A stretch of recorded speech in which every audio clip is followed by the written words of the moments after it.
everyone, hope you are good and be happy always. Once again, welcome to Shachi's Academy and today we will discuss revenue curves part 2. Today we will discuss the revenue curves of different markets like perfect competition, monopoly and monopolistic competition. All these market types are really very important and revenue curves act differently in all these markets. So let's start with our revenue curves of perfect competition. As we know, what is revenue? Revenue is the total sale proceeds of any company. When any company produces something, it sells it in market and gets money in exchange or lieu of that, and that is known as its revenue. Okay, so the revenue that it gets by selling all its commodities or the total product is known as total revenue, and other concepts of average revenue and marginal revenue have also been discussed in previous video. So if you don't get all these concepts, please watch that video first and then you can continue with this video. Okay, let's start with this. The number one market is our perfect competition. What is perfect competition anyway? And what is market anyway? See, market is any point or any area where buyer and seller interact and they buy or sell any commodity, or they just engage in transaction of goods and services and the money in lieu of that. So where exchange process of goods and services take place in lieu of money or in exchange of money, that is known as market. It is not a definite geographical area. It is just any point anywhere in this world, maybe a house, maybe a street, maybe a campus, anywhere. Okay, so what are the characteristics of perfect competition? See, perfect competition is any market where there are large number of firms or factories producing exactly identical commodities which are same in color, size and weight, etc. These firms are their price takers. That means they are not the price makers. They do not decide the price at which the commodities produced by them are sold. Take for example, there are many firms which are producing this type of marker. So all the firms are producing only this type of marker, identical in shape and size. So the price of those commodities will be identical also. That means any single firm cannot affect its price. If it tries to sell that commodity at higher price, consumers will not purchase it from that producer. So it will incur losses. That's why these type of producers do not try to affect the price and they follow the price whatever is given to them. Take for example, if I am getting this marker at 20 rupees at every shop, and if I go to some shop where this market is available at 25 rupees, shall I buy it from there? No, I will never buy it from there. I will go to another shop and buy this marker for 20 rupees. Okay, so that particular seller who was selling this market at 25 rupees will incur losses. That's why he too will reduce the price, and then again the price will come down to 20 rupees only. So that is the thing, that wherever there is perfect competition, there are large number of firms and no single firm can affect the price. They are the price takers. That means they take the price and follow that price for selling their commodities. Clear? Now, here the second proposition of that is cannot influence market price. We have discussed it. They cannot affect market price. Has to accept prevailing market prices. Whatever market price is existing or prevailing in market, they have to just accept that and follow that, and they have to sell that commodity at that particular price only. Okay, now let's see their average revenue, total revenue and marginal revenue curves. Here output has been given.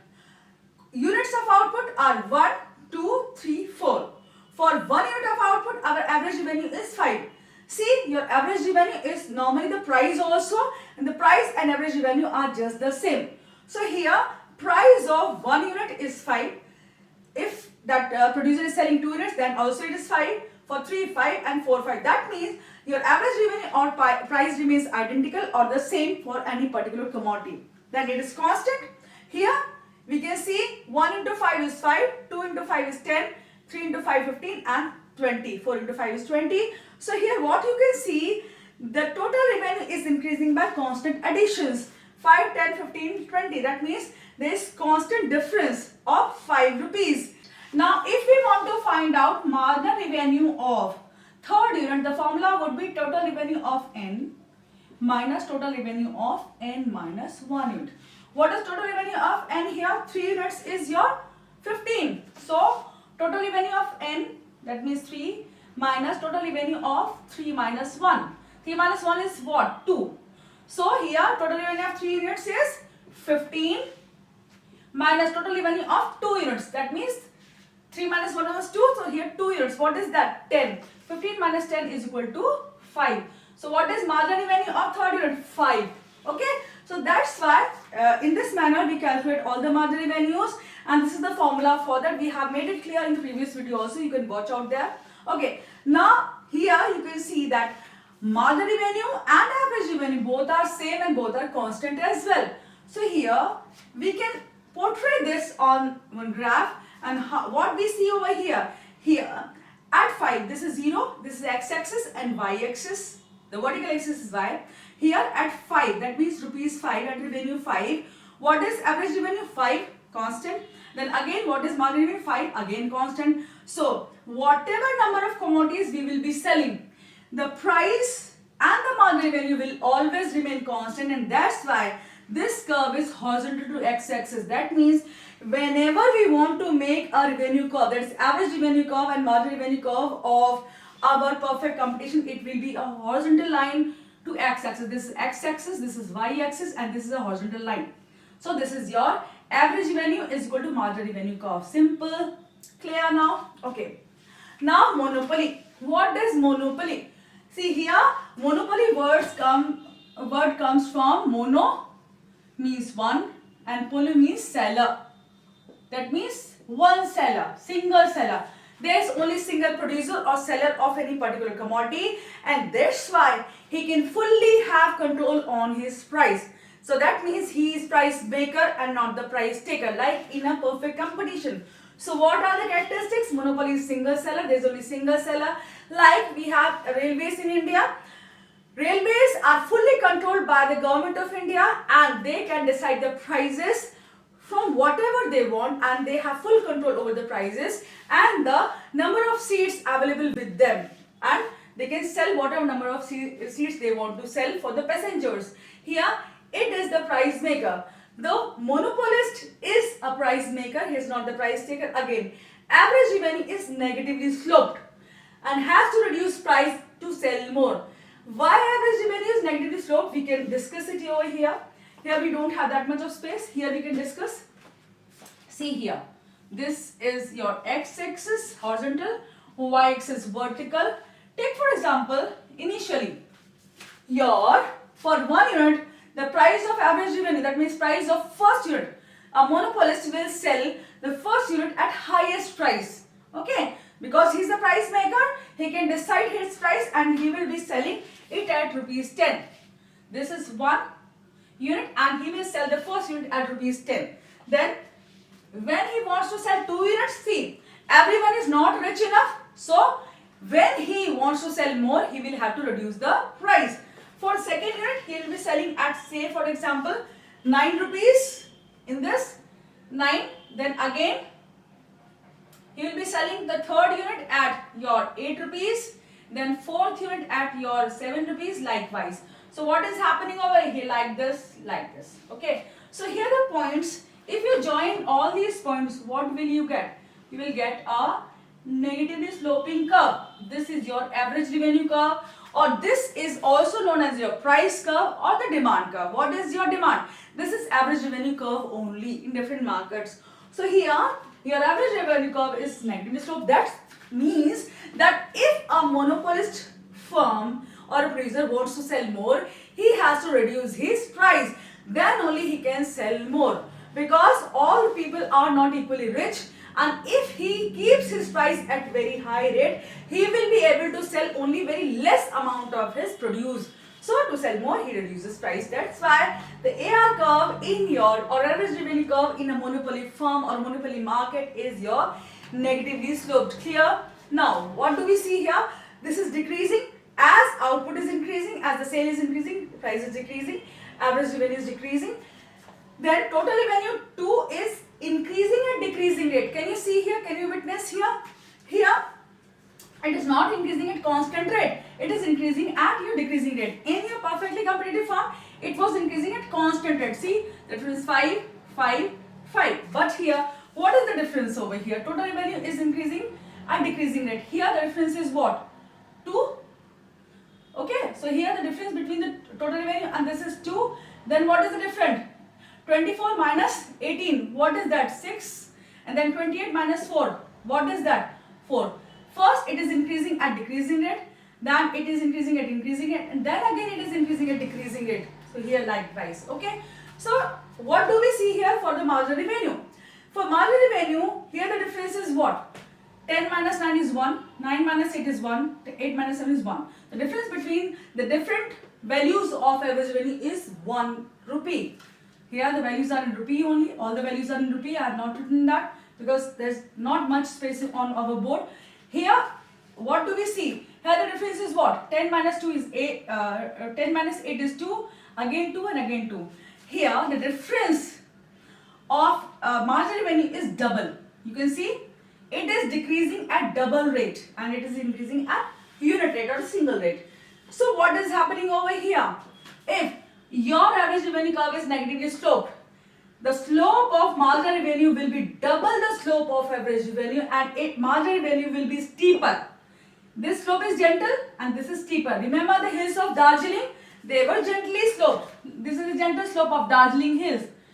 But the hills of Himalaya, they are steeply sloped. This is steep slope, very steep. Okay, so the slope of marginal revenue is very steep and average revenue is gentle. So you can see here, and how do we make the average revenue marginal revenue curve? Simply, we have made the average revenue curve, just measure the difference over here. This difference. If this difference is suppose 8 centimeter, right? 8 centimeter, then what you need to do? You need to make a dot at 4 centimeter and just join this dot. And this will make your marginal revenue curve. Half the distance of your average revenue curve. This is a theorem also in your economics in later classes when you go for BA economics or something like that. But for now, this is okay. Now, here we have discussed it. Then monopolistic competition. In a monopolistic competition, there are large number of firms selling close substitutes of commodities. Close substitutes, what do you mean by close substitutes? Like here I have this type of marker. Again we can have different types of markers. I can show you some different types of markers. Give me some time. Here we have different brands of marker. This is one marker, this is two markers. So I have different kinds of marker. So all these different types of marker do the same thing. They all write for you. So they are close substitutes and they can be used in place of one another. So here what is happening? There are many sellers in a monopolistic competition selling substitute goods which can be used in place of one another, like tea and coffee are substitutes. If you don't have coffee at your home, you can have tea. That's a hot beverage. Both are hot beverages. Okay, then demand is elastic. Here the demand is elastic. Why? Because when you have other commodities, if you can use other commodities in place of certain commodity, then demand is always elastic. You can refer to the videos of elasticity of demand and you will fully understand what is elasticity. Okay, so here the demand is elastic. That means your curve is more elastic in comparison to your average revenue curve of monopoly firm, because he was a single seller. Here there are many sellers, and that's the reason that firms will be selling close substitutes of one another, and that too price closely at one another. That means the difference between the price is not much and the price difference is really very marginal. Now here we can see the average revenue schedule and the marginal revenue schedule of this monopolistic firm.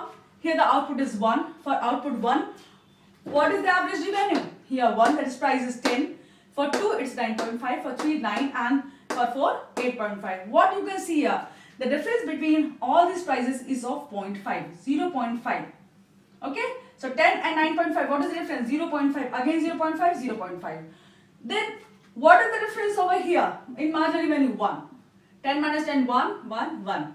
Again, your marginal revenue curve is declining or decreasing at double the speed of average revenue curve. Here also, the speed of falling of your fall of marginal revenue curve is double the speed of average revenue curve, because the speed is double. Here it is average revenue curve is 0.5 difference and here it is 1 difference. So it is steeper In both the cases, your marginal revenue curve is steeper than the average revenue curve. Okay, so again you can see the difference. You can draw average revenue curve and take the half the distance of from here to here, from x-axis to this average revenue curve, and put a point and draw this like this. Okay, so you will get your marginal revenue curve. Simple. Now we can easily compare the revenue curves of different markets. Here we can draw x-axis and y-axis. This is x-axis, this is vertical is y-axis. Now for perfectly competitive market, what was the curve? Average revenue is equal to marginal revenue, and it was horizontal to x-axis. Draw it like this, horizontal curve, and here average revenue is equal to marginal revenue. And what is this curve? This is DPC. In your book it is DPC. That means demand for perfect competition. I have always told you that your average revenue curve is the demand curve also. So you can write DPC. Now, monopoly curve, and here for monopoly and monopolistic competition, what you can see? Here the average revenue curve of your monopoly firm is less elastic. So you will make a curve which is less elastic like this. So this is which curve? Monopoly curve. And what do we write for monopoly? M. So DM. So DM is your monopoly curve. Okay, monopoly demand curve. And in between both of them, there is monopolistic competition in between, which is somewhat more elastic than your monopoly average revenue curve. So the demand curve for your monopolistic competition is more elastic than your, in comparison to your monopoly revenue curve, average revenue curve. So this is your DMC. That means monopolistic competition. So here three curves are there. For perfectly competitive firm, perfect competition, the demand curve or average revenue is equal to marginal revenue curve is perfectly elastic curve, that is horizontal to x-axis.